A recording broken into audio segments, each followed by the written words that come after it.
recevoir ce matin dans le cadre de cette importante cérémonie de remise de dossiers, des rapports d'enquête à la justice. Le directeur général, Maître Hans-Jacques Ludwig, présent en la circonstance, est prié maintenant, sans perdre de temps, de prononcer ses propos de circonstance.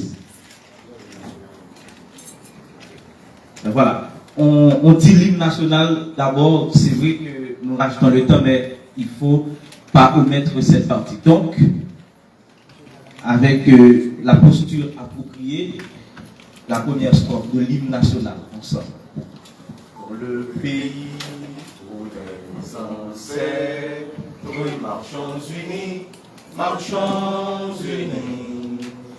dans nos rangs, point de traître, du sol, soyons seuls maîtres, marchons unis pour le pays, pour les ancêtres, marchons unis, pour le pays, pour les ancêtres. Merci beaucoup. Comme annoncé, les propos de circonstance du directeur général, Maître Hans-Jacques Ludwig Joseph.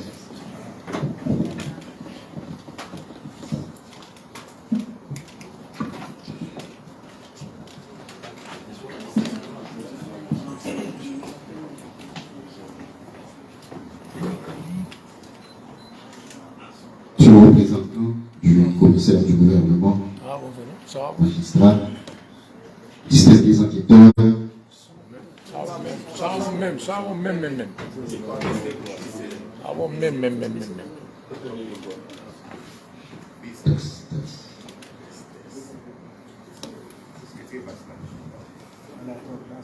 distingués enquêteurs, mesdames, messieurs de la presse, parlée, écrite, télévisée et en ligne, mesdames, messieurs, le 25 août 2022, l'unité de lutte contre la corruption avait en ces lieux tenu une cérémonie de transmission de 10 rapports d'enquête aux autorités de poursuite. Cette transmission faisait suite aux 10 premiers acheminés à la justice en août 2021. Une régularité bien ancrée dans la détermination sans faille qui guide le plan d'assainissement total de l'administration publique que nous sommes en train de mettre en œuvre contre vents et marées. Aujourd'hui encore, ce 3 mars 2023, l'USCC répond dignement à sa mission salvatrice de protéger les biens publics en tenant pour responsables ceux et celles qui pillent les maigres ressources de l'État.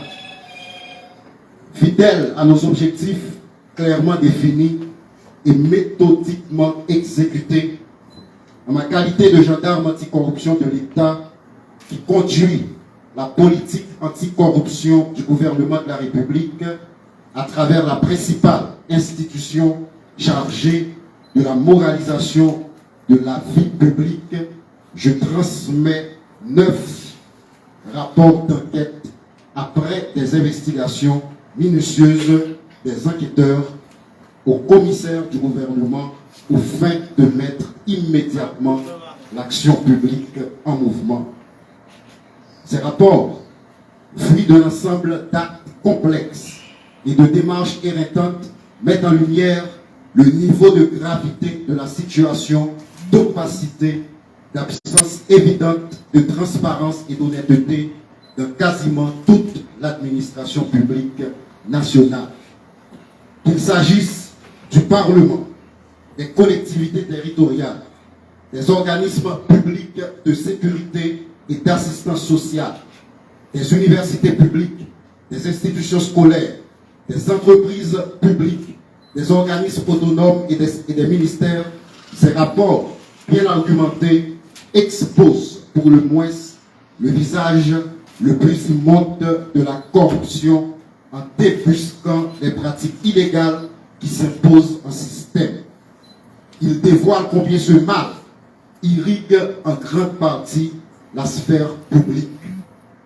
Mesdames, Messieurs, cette entente tacite entre différents secteurs, notamment les institutions de l'État, autour de la malversation et de l'impunité, justifie avec clarté le classement peu envieux d'Haïti sur la carte mondiale de la mauvaise gouvernance. Nos rapports, en ciblant généralement la corruption dans les écoles et dans les universités, sont plus que de simples documents juridiques bien construits qui établissent des actes de corruption. Ils ont aussi le privilège de plaider pour une société vertueuse qui rejette le vol, la facilité, le gaspillage et la perversité dans la gestion de la chose publique et de la vie publique en général. En identifiant sans équivoque les agents infracteurs et en favorisant le contrôle citoyen de la société civile, ces rapports de l'unité de lutte contre la corruption portent en leur propre sein les sanctions appropriées en attendant que la justice se décide de jouer le rôle pour lequel elle existe. Sur ce, je voudrais attirer l'attention de toute la société et de la population dans son entièreté que de 2006 à 2019, l'unité de lutte contre la corruption a acheminé aux différents parquets du pays 46 rapports d'enquête. De mon accession aux commandes de l'institution en date du 27 juillet 2021 à août 2022, mon administration en a transmis 20. Un total de 66 dossiers pour une seule condamnation, pour 5 acquittements, un non-lieu et 60 dossiers non traités et qui pourrissent dans les tiroirs de la justice dans l'indifférence totale et révoltante. Ce bilan établit le cancer, que le cancer appelé corruption se nourrit de l'impunité.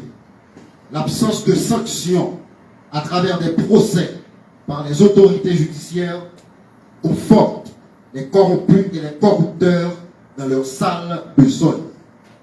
La veille que désormais l'UNCC décrète dans la surveillance et les suivis de ces dossiers, comme l'autorise le décret du 8 septembre 2004, espère provoquer un changement de comportement dans ces 9 rapports d'enquête transmis aujourd'hui, lesquels rapports démasquent les infractions de détournement de fonds publics, de trafic d'influence, de fausses déclarations de patrimoine, d'enrichissement illicite, de blanchiment des avoirs, de passation illégale de marchés publics, de prise illégale d'intérêts et d'entrave au bon fonctionnement de la justice.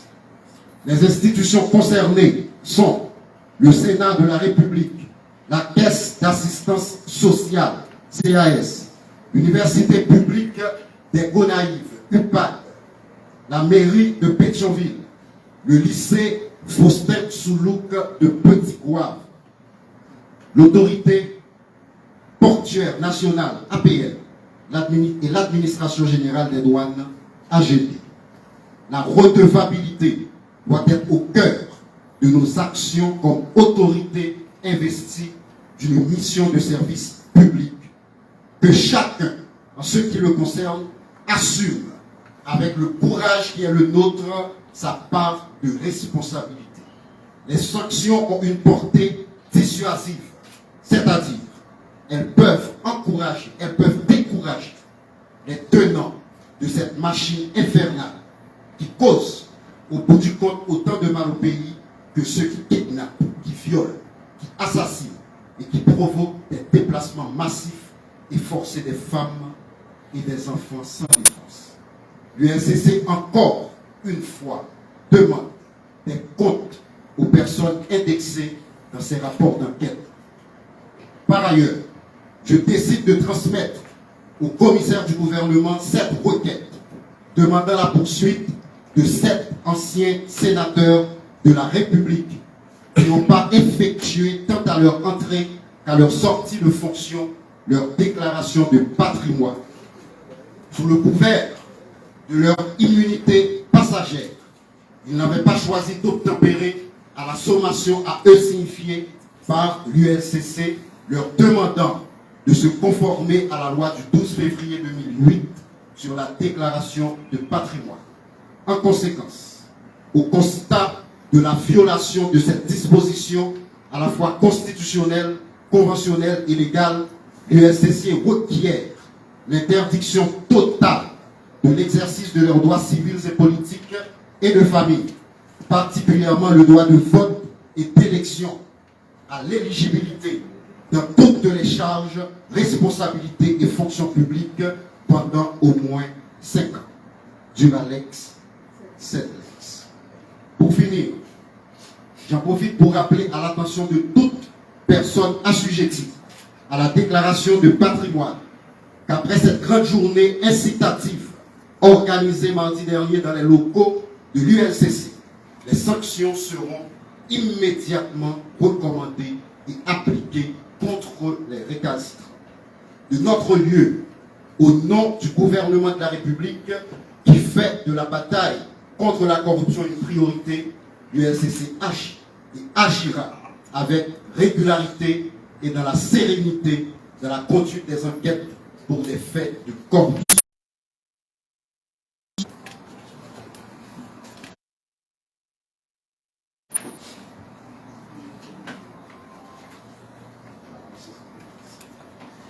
Voilà, après les propos de circonstance du directeur général de l'unité de lutte contre la corruption, maître Jacques Luduc Joseph, en cette occasion de remise officielle de dossiers, de rapports d'enquête et de requêtes pour défaut de patrimoine à la justice, c'est maintenant le moment pour le directeur général de remettre symboliquement un condensé de l'ensemble des dossiers au commissaire du gouvernement.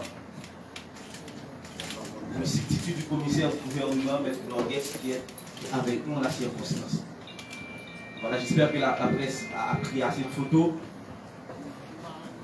Et donc, les boîtes que voici contiennent la totalité de chaque dossier énoncé par le directeur général dans le cadre de son discours. Maintenant, la presse présente, comme promis, va recevoir, chaque journaliste présent, un résumé exécutif des dossiers contenus dans ces boîtes que vous voyez. Juste une précision, M. Jean. C'est bon? C'est possible? Sur ce, pendant que l'équipe de protocole, un instant, remet les dossiers aux journalistes, maintenant, et les photos de famille ayant été faites, le directeur général et les enquêteurs et le substitut du commissaire du gouvernement peuvent maintenant se déplacer. Merci à toute la presse d'avoir été présente.